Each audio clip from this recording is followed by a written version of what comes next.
Den v našem životě byl oslavou. Každý den se drželi za ruce. Usmívali se a smáli se a dívali se na sebe a věnovali se jeden druhému.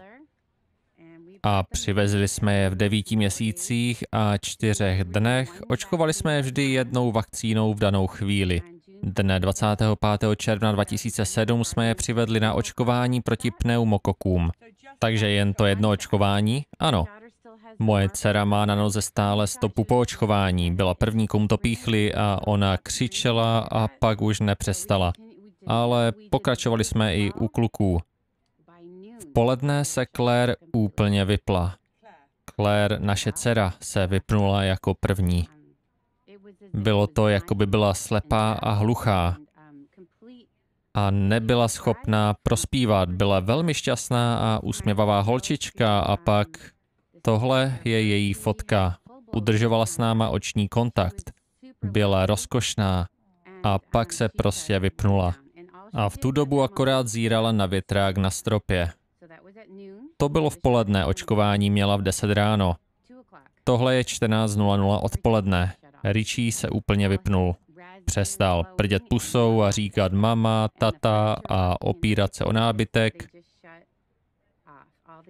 Přestal se hyhňat i smát, nebyl schopen prospívat. Přišli o všechny reflexy. Jsem vzdělávací audiolog.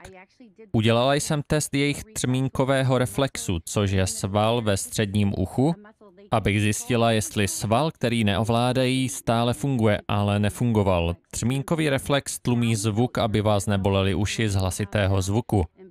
Oba z nich tento reflex neměli. Přestali mrkat, přestali zívat, přestali kašlat a kýchat.